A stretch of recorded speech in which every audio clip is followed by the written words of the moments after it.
ప్రకాశం జిల్లా గిద్దలూరు శనగ పంటకు ఫేమస్ అయిన ప్రాంతాల్లో ఇది ఒకటి. ఏడాది గిద్దలూరు నియోజకవర్గంలో 6 మండలాల్లో సుమారు 37,000 ఎకరాల్లో శనగ పంట వేశారు రైతులు. అనూహ్యంగా వర్షాభావం ఏర్పడడంతో సాగు కాస్త 20,000 ఎకరాలకు తగ్గిపోయింది. పోనీ వచ్చిన పంటకైనా గిట్టుబాటు ధర ఉందా అంటే అది లేదు. ఒకప్పుడు క్వింటాలు 4,000 పలికిన వేరుశెనగ ఈసారి 2,500కు కూడా అమ్ముడు పోవట్లేదు. దీంతో పంట వేసి అప్పుల్లో కూరుకుపోయారు రైతులు. ఈ రైతులను కలవాలంటూ సాక్షి మీడియా చేసిన ప్రతిపాదనకు ముందుకొచ్చిన ఎమ్మెల్యే ముత్తుముల అశోక్ రెడ్డి బాధితులను కలిశారు. రైతులతో మాట్లాడిన తర్వాత గిద్దలూరు నగరం పంచాయతీ పరిధిలోని కాలనీల్లో మహిళలతోనూ మాట్లాడారు ఎమ్మెల్యే అశోక్ రెడ్డి.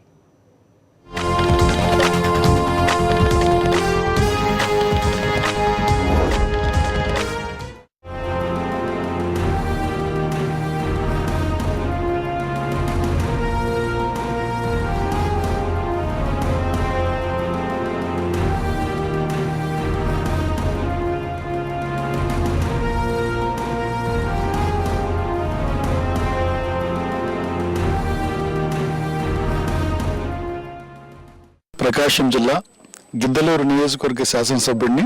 నా పేరు ముత్తుముల అశోక్ రెడ్డి. మా యొక్క గిద్దలూరు నియోజకవర్గంలో రైతాంగము ఈరోజు అత్యధికంగా దాదాపు 6 మండలాలలో మనకు జిల్లా అగ్రికల్చర్ డిపార్ట్మెంట్ వారి యొక్క లెక్కల ప్రకారము గత సంవత్సరము దాదాపు 15,000 హెక్టార్లలో శనగ పంటను వేయడం జరిగింది. అంటే దాదాపు 35,000 ఎకరాలలో పంట వేయడం జరిగింది గిద్దలూరు నియోజకవర్గంలో. ఈ ప్రాంతంలో గత 3 సంవత్సరాలు ఈ 20 సంవత్సరాల నుంచి శనగ పంట మీద రైతాంగం పూర్తిగా ఆధారపడినటువంటి పరిస్థితి. ఈ పరిస్థితులలో గత 3 సంవత్సరాల నుంచి రైతుకు శనగ పంటకు సంబంధించినటువంటి గిట్టుబాటు ధర లేక 3 సంవత్సరాల నుంచి కూడా పంటను ఈ రోజు కూడా అమ్ముకునేటువంటి దుస్థితిలో ఈ ప్రాంత రైతన్న ఉండడం జరుగుతూ ఉంది. అది ఈ సంవత్సరము ఏదైతే ప్రభుత్వం గిట్టుబాటు ధర కల్పించకపోవడం ఒకటి, రెండవది వర్షాభావ పరిస్థితుల మూలాన 15,000 హెక్టార్ల నుంచి అంటే దాదాపు 35,000 ఎకరాల నుంచి ఇప్పటికి 20,000 ఎకరాల సాగును తగ్గించడం జరిగింది. దాదాపు 15,000 ఎకరాలలో పంటని తగ్గించడం జరిగింది. ఈరోజు మనము గిద్దలూరు మండలంలోని పొదలగుంట్లపల్లె గ్రామానికి మనం ఇక్కడికి వచ్చి ఇక్కడ ఉన్నటువంటి ఈ శనగ పంటకు సంబంధించినటువంటి ఇక్కడ ఎలా ఉంది, రైతాంగ పరిస్థితి ఎట్లా ఉంది, రైతుకు గిట్టుబాటు ధర ఎలా ఉంది, ఇప్పుడు ఏ విధంగా పంట రాబోతుంది, ఈ విషయాలన్నీ ఇక్కడ ఇవాళ మనం మాట్లాడబోతా ఉన్నాం. ఇక్కడ ఈ పొలానికి సంబంధించినటువంటి రైతు ఆయన బలరామరెడ్డి గారు ఇక్కడే ఉన్నారు. వీరిని అడిగి మనము ఎన్ని సంవత్సరాల నుంచి చేస్తూ ఉన్నారు, ఎలా గిట్టుబాటు అవుతుంది అనే విషయాలన్నీ కూడా మనం ఇప్పుడు తెలుసుకుందాం. అన్న బలరామరెడ్డి అన్న, మీరు ఇప్పుడు శనగ పంటని మీరు ఎన్ని సంవత్సరాల నుంచి మీరు వేస్తా ఉన్నారు? 20 ఏళ్ళు అయింది సార్. 20 ఏళ్ళు అయింది సార్. 20 సంవత్సరాలు మీరు పంటని మీకు కిందటి సంవత్సరం కానీ అంతకుముందు సంవత్సరం కానీ శనగ పంట మీరు వేసిన తర్వాత మీరు పంటకి గిట్టుబాటు ధర అనేది మీకు ఉందా? లేదు సార్, లేక గొడవలలో పెట్టి నాక ఇబ్బందులు పడి ఈ మాకుండేది 3 ఎకరాలు 4 ఎకరాలు సార్, అంతకు జాచి లేదు. కొంత గుత్తలో తీసుకుంటాం. ఈ అమ్మక ఎట్టనో రైతు బాధలు, బంగారు లోన్లలో పెట్టడమో ఎట్టనో అన్ని బాధలు పడి ఏడు వర్షం లేదు, తెగులు వచ్చింది, శనగ పంట లేదు, ఆ రేటు లేదు. మేము మొన్న కొరవ ఉంచితే వచ్చదేమని అవి పుచ్చిపోయి 20,000 అమ్మినాం. కిందటి సంవత్సరం కానీ ఆ పై సంవత్సరం కానీ మీరు వేసినటువంటి పంట గిట్టుబాటు ధర లేక శనగలు మీరు కోల్డ్ స్టోర్ మన దైన్లలో పెట్టి గోడౌన్లలో పెట్టి అవి పుచ్చిపోయి ధర 2,000 చిల్లరికి మీరు అమ్మినారు. అంటే ఇప్పుడు ప్రభుత్వం 15,000 ఎకరాకు రేటు కూడా 15,000 అవుతుంది. ఈ ఖర్చు కూడా సార్, ఖర్చు కూడా కౌలు కానీ మన ఈ 15,000 కౌలు కాకుండా అవుతుంది. మీ పేరు ఏం పేరు అన్నప్పుడు? వెంకటరంగయ్య సార్. ఇప్పుడు మనము వెంకటరంగయ్య గారితో ఫేస్ టు ఫేస్ ఇప్పుడు మనం ఆయనతో మాట్లాడబోతా ఉన్నాం. మీరు ఈ శనగ పంట సంబంధించి మీరు ఎన్ని సంవత్సరాల నుంచి వేస్తున్నారు? మీరు ఇప్పుడు దాదాపు 20 ఏళ్ళు వస్తుంది సార్. బట్టి ఇంతకుముందు పర్వాలేదు బాగానే వస్తున్నది, పంటలు గిట్టుబాటు అవుతున్నది. ఇప్పుడు 2 సంవత్సరాల నుంచి గిట్టుబాటు కావడం లేదు. అప్పులు తెచ్చానంటే ఎలా తెచ్చాలి సార్? దీని మీద బతుకుతుంటే ఆధారపడి మేము ఎలా బతకాలి? ఇట్లా చూసిన పెట్టుబడులు ఎత్తున్నాం, ఇట్లా చూసిన పెట్టుబడులు ఎక్కువైపోయాయి సార్. మేము ఎలా ఇట్లా చెప్పి అప్పుడేమో ఇవ్వకనేమో ఏమి ఇవ్వకపోయారు. రుణమాఫీ చేస్తామా అది ఇది అని చెప్పారు. ఇప్పుడు రుణమాఫీ చేయకపోయారు. ఇప్పుడు మేము ఎలా తీర్చాలి అప్పు? అంటే ఇప్పుడు మీరు చెప్పేటువంటిది మీరు గత 2-3 సంవత్సరాల నుంచి మీకు ఈ పంట గిట్టుబాటు ధర కావట్లేదని చెప్పడం జరుగుతూ ఉంది. అట్లాగే ఆ గిట్టుబాటు ధర కానప్పుడు ప్రభుత్వం వైపు నుంచి మనకి ఎటువంటి సహాయాలు అందలేదని చెప్తా ఉన్నారు. ఇంతకు ముందు మనకి ఇప్పుడు ప్రస్తుతం ఉన్నటువంటి ప్రభుత్వము రైతులకి మీకు శనగ పంట కనీస మద్దతు ధర 3,100 రూపాయలు మేము ఇస్తున్నామని చెప్తా ఉన్నారు. ఈ 3,100 రూపాయలకి మీ దగ్గర నుంచి ప్రభుత్వం వైపు నుంచి వచ్చినటువంటి ఎవరైనా కానీ కొనుగోలు చేయడం జరిగిందా? జరగలేదు. ఇప్పుడు ఏం జరగలేదు సార్ కొనుగోలు. ఇప్పుడు జరిగింది? జరగలేదు సార్. ఇంతవరకు మీకు జరగలేదు. సరే, మీకు గిట్టుబాటు ధర అనేటువంటి దానికి సంబంధించి మీరు గ్రామంలో వచ్చి ప్రభుత్వం వైపు నుంచి ఎవరు కొనుగోలు చేయలేదు. ఎన్ని బస్తాలు మీకు పండుతుంది అనుకుంటున్నారు ఈ సంవత్సరం? ఎన్ని బస్తాలు వస్తాయి సార్? 2 బస్తాల కాడికి ఎక్కువ అవుతాయి. కాసిన 2-3 కాడికి ఎక్కువ సార్. అంటే ఇప్పుడు ఒక 3 బస్తాలు అవుతాయి మీకు. 3 బస్తాలు అయితే ఇప్పుడు ప్రస్తుతము ప్రభుత్వం 3,100 రూపాయలు కనీస మద్దతు ధర అంటే 10,000 రూపాయలు కూడా రాదు.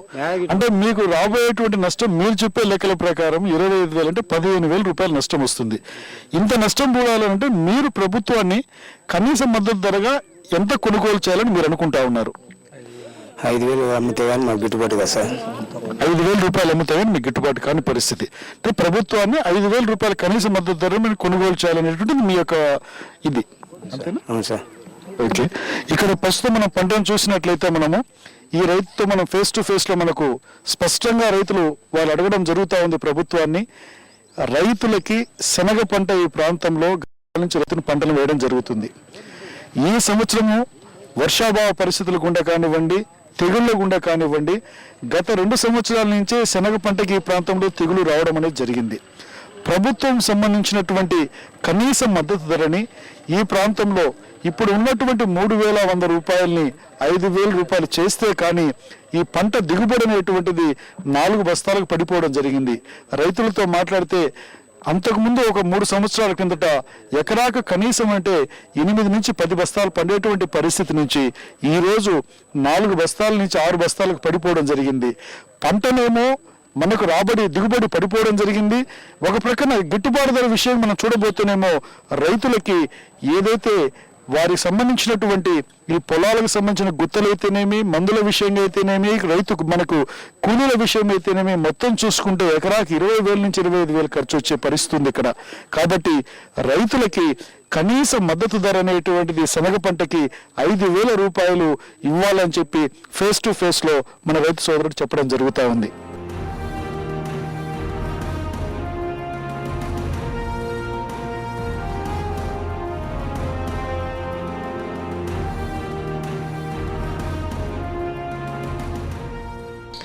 ఇక్కడ గ్రామంలో నీటి ఎద్దడి ఎంత తీవ్ర స్థాయిలో ఉందనంటే బోర్లు వేస్తే దాదాపు 400-500 అడుగులు వేసినా కూడా నీరు రాని దుస్థితి. ఈ గ్రామంలో ప్రజలు మాకు ముందు మీరు ఏమి చేసినా చేయకపోయినా మా గ్రామానికి నీరు అందించండి అని చెప్పి ఇక్కడ ఉన్నటువంటి గ్రామస్తులందరూ కూడా కోరడం జరుగుతూ ఉంది. మనం ఈ సందర్భంగా గ్రామంలో ఉన్నటువంటి పెద్దలతో నీటి సంబంధించినటువంటి విషయాన్ని వారితో ఫేస్ టు ఫేస్ మనం మాట్లాడడం జరుగుతుంది. మీ పేరు ఏం పేరు పెద్దనా? Kadapa Narsireddy, retired teacher. మీరు ఇప్పుడు మన గ్రామంలో నీటి యొక్క పరిస్థితి మీకు ఏ విధంగా ఉంది? ఇక్కడ ఇదివరకు కంటే ఇప్పుడు చాలా దారుణంగా ఉంది. ప్రభుత్వ పథకాలు ఈ గ్రామానికి రాకపోగా ఒక్క ఫిల్టర్ పాయింట్ దాదాపు 16 లక్షలతో శాంక్షన్ చేసి ఒక 6 నెలలు ముందు ప్రారంభించారు. కానీ అది అట్టర్ ఫ్లాప్ అయిపోయింది.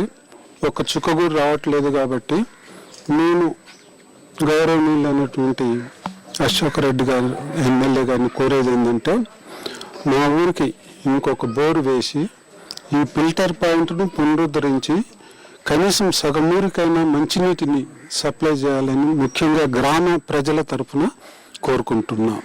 అసలు ఇది చాలా పెద్ద గ్రామం అండి. 3 గ్రామాలు కలిసి పెదలకుంటపల్లి అంటారు. ఏ గ్రామానికి ఆ గ్రామం చిన్న చిన్న బోర్డు అటువంటివి ఉన్నప్పటికీ ఇక్కడ నీరు అనేటటువంటిది సరిగ్గా లభ్యం అవ్వట్లేదు. కాబట్టి చాలా ఇబ్బంది పడుతున్నారు ప్రజలంతా. ఎక్కువ లేబర్ కాలనీస్ ఉన్నాయి. కాబట్టి ఆ నీటి ఎద్దడిని పోయే మార్గాన్ని మీ ద్వారా కానీ ప్రభుత్వం ద్వారా కానీ చూడాల్సిందిగా కోరుతాం. తప్పకుండా మీరు గ్రామంలో నీటి సమస్య పరిష్కరించే దానికోసం గిద్దలూరు నియోజకవర్గ శాసనసభ్యుడిగా నా వంతు పూర్తిగా నేను దీని మీద దృష్టి పెట్టి మీ గ్రామంలో నీటి కొరత లేకుండా ఆ సంబంధిత శాఖల ఆర్డబ్ల్యూఎస్ వారితో నేను మాట్లాడి ఆర్డబ్ల్యూఎస్ డిపార్ట్మెంట్ వారితో నేను మాట్లాడి తప్పకుండా ఆ సంబంధిత అధికారులను కూడా గ్రామాన్ని నేను పిలుచుకొని వస్తాను. నేను వచ్చి ఆ నీటి సమస్య తీర్చేదానికోసం ఎక్కడ బోర్లు వేస్తే మనకు బాగా పడుతుందో అది వాళ్ళ జియాలజిస్ట్ని పిలిపించి అక్కడ నేను బోర్లు వేయించే విధంగా తప్పకుండా నేను తగు చర్యలు తీసుకుని మీ గ్రామంలో నీటి సమస్యను పరిష్కరించడం జరుగుతుంది. మీరు వచ్చి ఇంత దయాద్ర హృదయంతో మా యొక్క సమస్యను అవగాహన చేసుకుని దాని ద్వారా మీ సహాయాన్ని మాకు అందిస్తారని మా గ్రామ ప్రజల తరఫున మీకు ధన్యవాదాలు అందిస్తాం.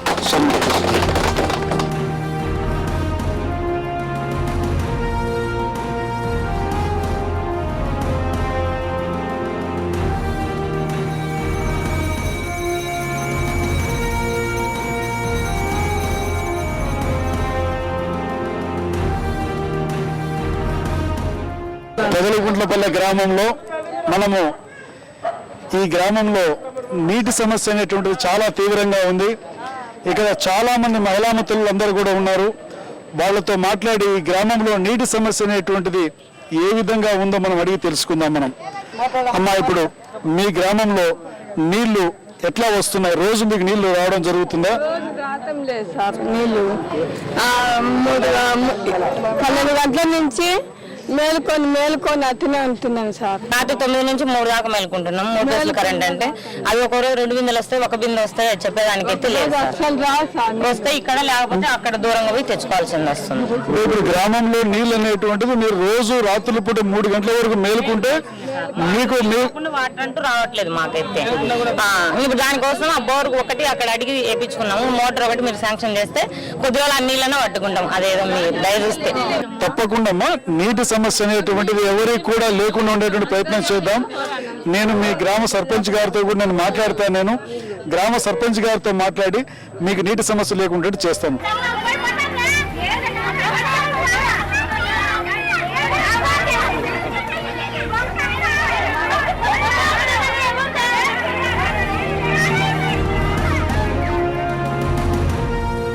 అమ్మా, మీరు చెప్పండి, మీకు నీటి సమస్య అనేటువంటిది ప్రతి సంవత్సరం ఉందా? మీకు ఈ సంవత్సరమే వచ్చిందా? ఈ సంవత్సరం ఎప్పటి నుంచి మీకు నీటి సమస్య వచ్చింది? 4 ఏళ్ల నుంచి ఉంది సార్. మాకు బోర్ చెడిపోయింది, అసలు లేదు, నీళ్ళే లేవు ఈ పక్క, అసలు నీళ్ళే లేవు అసలు ఈ పక్క.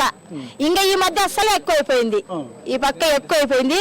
ఇంకా ట్యాంకర్లు ఎప్పుడో ఒకసారి వస్తున్నాయి. ఇప్పుడు వచ్చి 9వ తారీఖు నుంచి వస్తున్నాయి ట్యాంకర్లు, అంతకుముందు రావడం లేదు.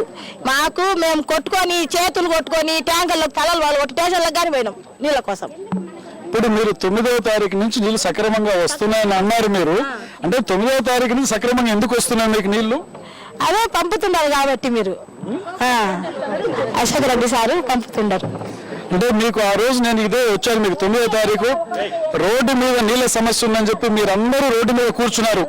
ట్రాఫిక్ అడ్డంగా కూర్చొని మా నీటి సమస్య తీర్చండి అని చెప్పి మీరు రోడ్డు మీద కూర్చొని అక్కడ ఉంటేనే ఆ దారిలో పోతే నేను వచ్చి మీతో మాట్లాడినాను. నేను మీ సమస్య నేను పరిష్కరించుతానని చెప్పాను. నేను ఆ రోజు నుంచి మీకు నీళ్లు సక్రమంగా వస్తా ఉన్నాయి? మీకు వస్తున్నాయి, డైలీ వస్తుండే. ఇప్పుడు 9వ తారీఖు నుంచి డైలీగానే వస్తున్నాయి, రోజు వస్తుంది ప్రతిరోజు ట్యాంక్. 9వ తారీఖు నుంచి ప్రతిరోజు వస్తా ఉన్నాయి. మీ కుటుంబ సభ్యులు ఎంతమంది ఉన్నారు? రోజుకి ఎన్ని బిందెలు నీళ్ళు అవసరం అవుతాయి మీకు? 7 మంది ఉన్నాం సార్. దొరికిన వాళ్ళకి దొరుకుతాయి, లేని వాళ్ళకి లేదు సార్. లైన్ లో పెట్టుకున్నా కానీ కొందరికి 10 బిందెలలో 10 దొరుకుతాయి సార్. 2 ఉన్న వాళ్ళకి 2 దొరుకుతాయి సార్. అందుకోసమే దూరేది ఎట్లా గట్ట పట్టుకుంటున్నాం సార్. ఏం చేయాలి సార్? నీళ్ళదే ప్రాబ్లమ్. ట్యాంక్ వస్తే సార్ కొన్ని దొరుకుతాయి, కొన్ని దొరకవు. మనకు జరిగినన్ని ఏం దొరకవు సార్. ఈడ 20 ఇళ్ళు ఉంటాయి సార్. ఇటువల్ల 20 ఇళ్ళకి ఒక ట్యాంక్ వస్తుంది. ఈ మధ్య రోజు వచ్చేదాన్ని ఏం కొట్లాడుకోవడం లేదు సార్. 2 రోజులకు 3 రోజులకు వస్తే ఖచ్చితంగా కొట్లాడుకోవడమే సార్. కొట్లాడుకోవడము, చేతులు పోసుకోవడము ఒక్కొక్కరు. నా చేయి చూడు సార్ ఎట్టయిపోయిందో, ఈ రకంగా అయిపోయింది. నీళ్లు పట్టే ఏం ఒట్టిదే లేదు సార్ నాకు. అంటే ఇప్పుడు నీళ్ళు కంటే ఎందుకంటే నీళ్లు పట్టి ఎందుకు అయిందన్నమాట పట్టిస్తా సార్, కొట్లాడుకోకుండా తలా 2 పట్టిస్తా సార్ నేను. అందుకోసమే లాగి చేయి ఎట్టయిపోయింది సార్ నాకు. చాలా మంచి పని చేస్తున్నారమ్మా. మీకు ఇక్కడ నీటి సమస్య అనేటువంటి ఎంతకాలం నుంచి ఉంది? మీకు రోజు ఎన్ని బిందెలు అవసరం అయితే ఎన్ని బిందెలు నీరు దొరుకుతా ఉంది మీకు? మాకు గత 5 years నుంచి అలాగే ఉంది సార్ నీటి ప్రాబ్లము. మొన్న మీరు వస్తున్నారని తెలిసి మేము అక్కడ రోడ్డు పైన అందరం బైఠాయించి మొత్తము ధర్నా చేశాము. ఆ రోజు నుంచి మాకు కొంచెం ప్రాబ్లమ్ కొంచెం ఒక మాదిరిగా తగ్గింది. కానీ ఇలాగైతే మాకు చాలా కష్టం సార్. మాకు ఏదో ఒకటి శాశ్వత పరిష్కారం అనేది మాకు కావాలి. ఎందుకంటే మీరు శాశ్వత పరిష్కారం అంటే ఎటువంటి పరిష్కారం కావాలని మీరు కోరుకుంటున్నారు? ఇప్పుడు మేము బోర్లు వేయించుకోవాలన్నా ఇక్కడ బోర్లు పడవు, నీళ్లు రావు. మీరు మాకు ఎక్కడో చోట ట్యాంకర్ అనేది మాకు స్పెషల్ గా ఒకటి కట్టించి అక్కడ కృష్ణరెడ్డిపల్లి దగ్గర ఉంది కదా, అక్కడ మాకు అక్కడి నుంచి పైప్ కనెక్షన్ ఇస్తేనే మాకు ఇక్కడ కొంచెమన్నా నీటి ఎద్దరు తగ్గుతుంది. లేకపోతే ఇప్పుడు ఈ వింటర్ లోనే ఇలాగ ఉంది. సమ్మర్ వస్తే చాలా కష్టం. అందరూ చిన్నపిల్లలు ఉన్న వాళ్ళు ఉన్నారు, అందరూ ఉంటారు కదా. 10 బిందెలు అవసరమైతే 2 బిందెలు దొరుకుతుంది. ఎక్కడ వెతుక్కోవాలి? వేరే చోటుకి వెళ్తేనేమో మీ దగ్గర ఆపిండు కదా, మీరందరూ ఇక్కడికి ఎందుకు వస్తుందని చెప్పి వాళ్ళతో తగలాడాల్సి వస్తుంది.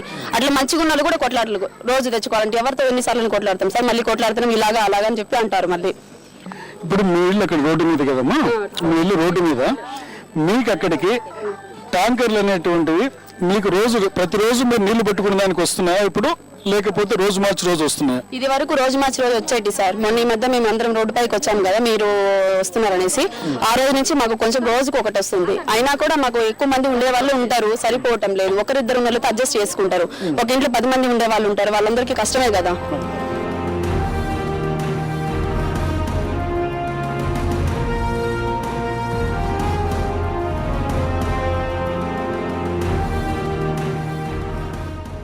ఈరోజు సాక్షి వారి ఆధ్వర్యంలో విఐపి రిపోర్టర్ అనేటువంటి ఒక కార్యక్రమం ద్వారా గిద్దలూరు నియోజకవర్గంలో ఏదైతే దాదాపు 25,000 ఎకరాలలో వేసినటువంటి శనగ పంటకు సంబంధించి రైతులు గత 3 సంవత్సరాల నుంచి గిట్టుబాటు ధర లేక అల్లాడిపోతున్నటువంటి పరిస్థితులలో మా ప్రాంతంలో క్రిందటి సంవత్సరం 35,000 ఎకరాలలో వేసినటువంటి శనగ పంటని గిట్టుబాటు ధర లేని కారణంగా ఈ సంవత్సరం 25,000 ఎకరాలకు తగ్గించుకోవడం జరిగింది. దానికి సంబంధించి మేము ఆ పొలాలకు వెళ్ళి రైతులతో మాట్లాడితే ఆ శనగ రైతన్నలు పడుతున్నటువంటి ఇబ్బందులు అంతా ఇంత కాదు. ఈ రైతన్న చెప్తున్నటువంటి పరిస్థితుల్లో రైతుతో మాట్లాడినప్పుడు మాకు భరోసా అనేది రావాలనంటే కనీస మద్దతు ధర అయినటువంటిది 5,000 రూపాయలు నిర్ణయం చేస్తే ఈ యొక్క వర్షాభావ పరిస్థితుల గుండా దిగుబడి తగ్గడం అనేటువంటి కారణంతో మాకు వస్తున్నటువంటి 3 బస్తాలు కానీ అత్యధికంగా 6 బస్తాలకు కానీ మేము పొలానికి పెట్టినటువంటి ఖర్చులు కూడా రావు మాకు, అయినా కూడా ఎంతో కొంత నష్టంలో బయటపడతాము. కనీస మద్దతు ధర 5,000 రూపాయలు ఇవ్వమని చెప్పి ఆ రైతన్న కోరడం జరిగింది. రెండో విషయంగా గిద్దలూరు పట్టణంలో కానివ్వండి, అలాగే గిద్దలూరు నియోజకవర్గంలో ఉన్న తాగునీటి ఎద్దడి పరిస్థితి సంబంధించి గిద్దలూరు నగర పంచాయతీ అలాగే పొదలకుంట్లపల్లి గ్రామంలో కూడా ఆ గ్రామస్తులతో మాట్లాడితే మరీ ముఖ్యంగా మహిళామతులందరూ కూడా వాపోతా ఉన్నారు. మేము కాయకష్టం చేసి జీవించేటువంటి మహిళలందరం కూడా మేము ఆ నీటి కోసం రాత్రనక పగలనక మొత్తం కూడా మేము ఆ నీరు ఎప్పుడు వస్తుందా ఎప్పుడు పట్టుకోవాలని మేము ఆతృతగా ఎదురు చూస్తున్నామని చెప్పడం చూస్తూ ఉంటే నీటి ఎద్దడి అనేటువంటిది ఎంత తీవ్ర స్థాయిలో గిద్దలూరు పట్టణంలో కానీ గిద్దలూరు మా యొక్క శాసనసభ నియోజకవర్గంలో కానీ ఎంత తీవ్ర స్థాయిలో ఉందో దీన్ని బట్టి అర్థమవుతా ఉంది. ఇది గత ఈ నెల 9వ తారీఖు నాడు నేను ఇదే ప్రాంతంలోని నగర పంచాయతీలో ఈ రాచర్ల గేట్ యువతలో వస్తున్నప్పుడు చాలా మంది మహిళామతులు రోడ్డు మీద బైఠాయించి వారు మా నీటి ఎద్దడి సమస్యను పరిష్కరించమని చెప్పి అప్పటికే 1 గంట ముందు నుంచి వాళ్ళు ధర్నా చేస్తున్నట్టు క్రమాన్ని చూసి నేను మా యొక్క మున్సిపల్ చైర్మన్ గారు అలాగే కౌన్సిలర్స్ యొక్క సహాయంతో మున్సిపల్ కమిషనర్ గారిని పిలిపించి అంతకుముందు రోజుకి ఈ ప్రాంతంలో 14 ట్రిప్పులు తోలుతా ఉంటే 40 ట్రిప్పులు పంపించమని చెప్పాను. 2 రోజులకు ఒకసారి వస్తున్నటువంటి ట్రాక్టర్ని ప్రతిరోజు ఆ బజార్కి వెళ్ళేటట్టు చేశాను. అయినా కానీ ఆ మహిళలు చెప్తున్నటువంటి తీరు చూస్తూ ఉంటే నీళ్లు పట్టుకోవాలంటే ఒక ముదుసలు ఇప్పుడు ఇక్కడ చెప్తా ఉంది, నా వయసుకి నేను కర్ర పట్టుకొని అక్కడికి పోతే నీళ్లు నన్ను పట్టుకునేటువంటి పరిస్థితి నాకు లేదు నాయన, మీరు ఈ యొక్క నీటి కోసం శాశ్వత పరిష్కారం చూపించమని చెప్పి అడగడం జరిగింది. మేము గత మున్సిపల్ సమావేశాల్లో కూడా స్పష్టంగా దీని మీద మేము మాట్లాడాము. దీనికి శాశ్వత ప్రాతిపదిక మనం జరగాలనంటే గుండ్లమోటు ప్రాజెక్ట్ నుంచి సమ్మర్ స్టోరేజ్ ట్యాంక్కి నీళ్లు రావాలి. అంతవరకు నల్లవాగులో బోర్లు వేసి ఇదే కొండ మీద ఉన్నటువంటి ట్యాంక్కి హొసన్నా మందిర్ దగ్గర ఉన్నటువంటి ట్యాంక్కి నీరు ఎక్కించినట్లయితే ఈ యొక్క కృష్ణా థియేటర్ వైపు రైలు గేట్ దాటి ఇక్కడ రాచర్ల గేట్ ఉన్నటువంటి మొత్తం ప్రాంతానికి నీటి ఎద్దడి నివారించగలుగుతాము. అంతేకాకుండా గ్రామాల్లో ఉన్నటువంటి పరిస్థితిని తలుచుకుంటేనే ఇప్పుడు జనవరి నెలలోనే ఈ స్థాయిలో నీటి ఎద్దడి ఉంటే రేపు మార్చ్ ఏప్రిల్ మే నెలను తరుచుకుంటే ఒళ్ళు గగురుపాటు వస్తుంది. కారణం ఏమిటంటే ఏది ఉన్నా లేకున్నా మనిషి జీవించగలుగుతాడు, కానీ నీరు అనేది లేకపోతే మనిషి జీవించలేడు. పూర్తిగా వలసకు పోవాల్సిన పరిస్థితి. ఏదేమైనా కూడా ఈ యొక్క శనగ రైతుల దుస్థితి మీద కానివ్వండి, మా యొక్క నియోజకవర్గంలో ఉన్నటువంటి ఈ యొక్క నీటి సమస్య మీద కానివ్వండి, రేపు రాబో శాసనసభ సమావేశాలలో నేను ఖచ్చితంగా నేను చర్చ తీసుకొని పోతాను. అక్కడికి నేను ముఖ్యమంత్రి గారి దృష్టికి మేము తీసుకొని పోయి మా ప్రాంతంలో ఉన్నటువంటి సమస్యలను తీర్చమని చెప్పి ఖచ్చితంగా శాసనసభ వేదికగా తీసుకొని పోయి సమస్యను పరిష్కరించడానికి పూర్తిగా చొరవ తీసుకుంటానని తెలియజేస్తూ కెమెరామెన్ భట్టుతో గిద్దలూరు నియోజకవర్గ శాసనసభ్యుడిని ముత్తుముల అశోక్ రెడ్డి.